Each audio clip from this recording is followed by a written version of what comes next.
Assalamualaikum dan selamat sejahtera saya ucapkan kepada pensyarah dan rakan-rakan sekalian.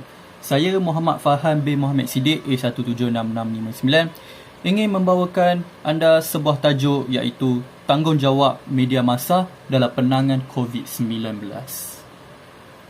Wabak COVID-19 telah merebak ke seluruh dunia dalam beberapa hari kerana kemajuan teknologi yang pesat.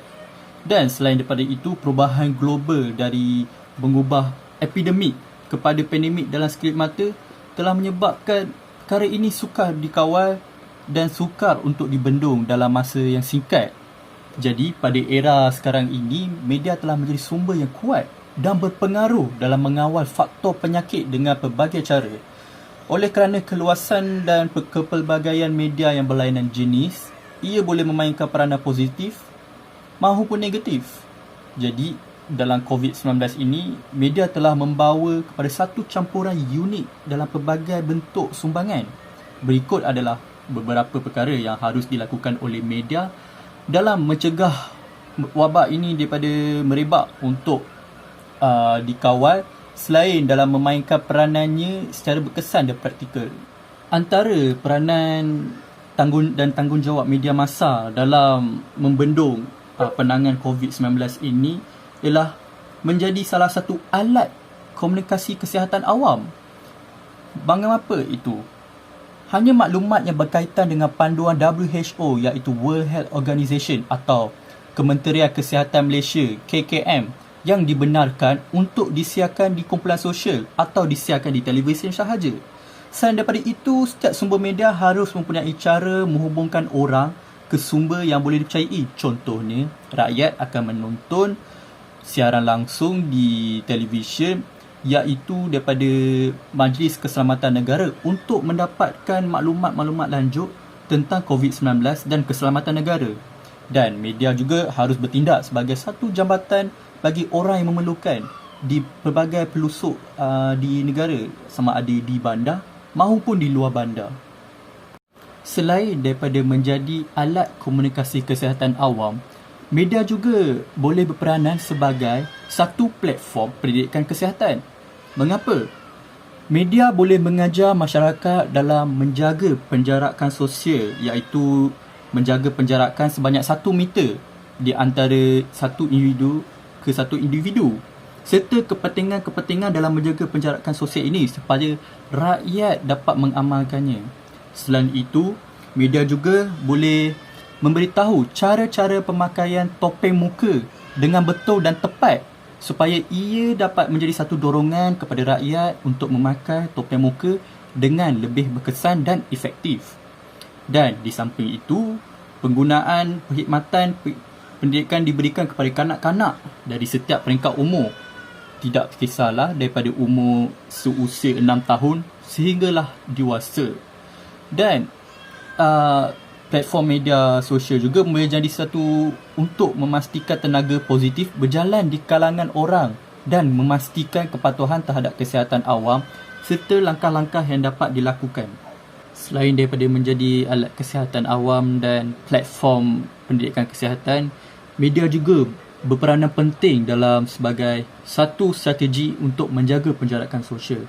Hal ini kerana terdapat pelbagai program-program kesihatan mental yang telah dianjurkan oleh pihak media sama ada di TV3, di televisyen Radio Telekomunikasi Malaysia, Astro dan pelbagai platform-platform di media sosial yang membawa kepada program kesihatan mental supaya kemurungan dapat dibasmi dan juga kegelisahan orang awam dan pekerjaan kesihatan dalam mencegah COVID-19 serta membendung penyakit ini daripada terus menular dan menjadi lebih kritikal.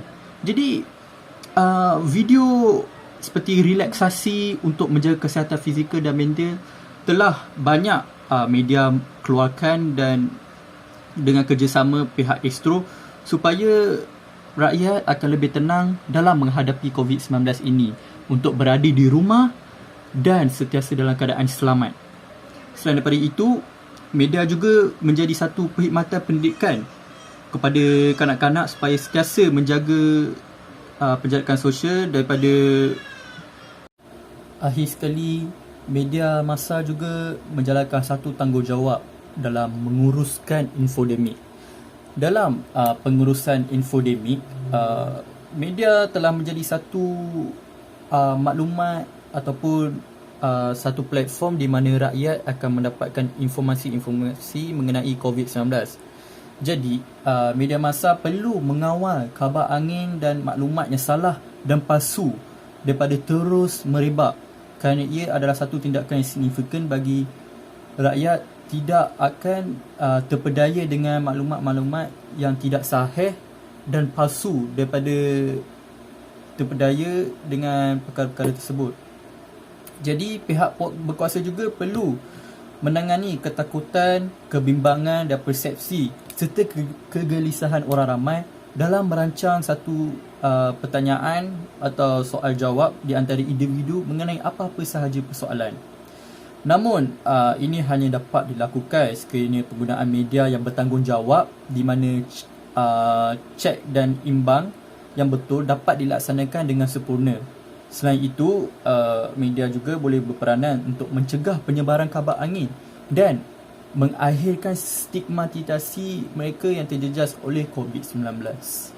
Bagi mengakhirkan ucapan saya pada masa ini, saya ingin menyimpulkan bahawa media massa sangat bertanggungjawab dan berperanan sangat penting dalam menangani pandemik COVID-19 kerana media massa mempunyai pelbagai kepentingan dan tanggungjawabnya. Contohnya, menjadi alat komunikasi kesihatan awam, menjadi platform pendidikan kesihatan, menjadi satu strategi pelaksanaan penjarakan sosial dan mengurangkan stigmatisasi, prejudis dan diskriminasi dalam ketika COVID-19 serta menguruskan informasi-informasi ketika pandemik iaitu infodemik.